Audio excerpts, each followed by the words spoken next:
তাড়িয়ে দিও না, আমার কথা শোনো, বিশ্বাস করো। ভয় পাস না মা, ওকে তাড়িয়ে দিয়েছে, কিচ্ছু হবে না তোর। এই যে ময়নার মা, সবই তো হলো, এবার নিয়ম পালন করো। এত কিছুর পর মেয়ের বিয়ে দিতে পারছো, তবুও নিয়ম পালনের কথা কি করে ভুলে যাও? জানো না এই গ্রামে একটি নিয়ম আছে, বিয়ের আগে মেয়েকে গিয়ে গ্রামের ওই নদী থেকে গোসল করে আসতে হয়। আসলে কাজের চাপে এটা আমি একদম ভুলে গিয়েছিলাম। তোমরা একটু সাথে নিয়ে গোসলটা করিয়ে নিয়ে এসো। আমাদের কেন যেতে হবে? এই তো কাছেই নদী, ওকে গিয়ে গোসল করে আসতে বলো। এদিকে কত কাজ রয়েছে, আমরা কাজ করছি। ঠিক আছে, আমার সাথে কারো যেতে হবে না, আমি যাচ্ছি।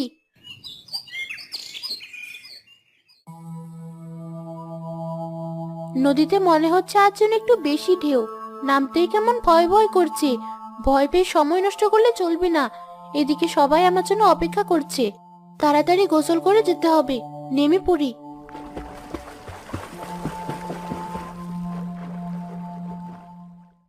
এ কি, ঢেউয়ের সাথে বেশ খানিকটা দূরে চলে এসেছি।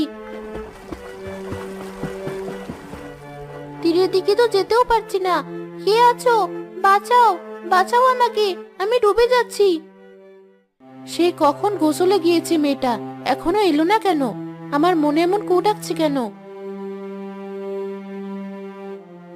লতা, একবার কি দেখো ময়না এখনো আসছে না কেন?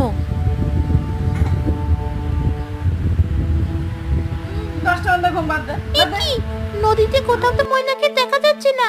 তাড়াতাড়ি বাড়ি গিয়ে খবর দিই। ময়নাকে তো খুঁজে পাওয়া যাচ্ছে না। কি বলছো এসব? তার মানে সত্যি কি আমার মেয়ে পানিতে ডুবে মারা গেছে? কি বলছো এসব? ও হয়তো অন্য ঘাটে গেছে গোসল করতে। দাঁড়াও, আমি এখনই গিয়ে খুঁজে নিয়ে আসছি। রবি ভাই, আর যেতে হবে না। এই যে তোমার মেয়ের লাশ ডুবে ভেসে উঠছিল।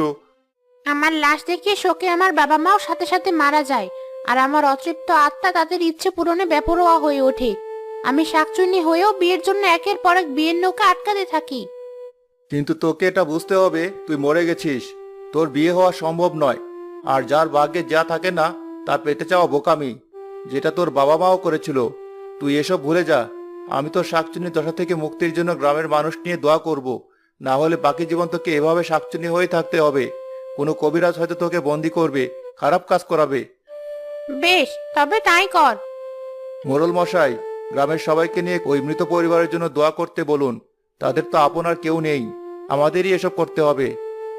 ঠিক আছে কবিরাজ মশাই, আপনি যা বলবেন আমরা তাই করব।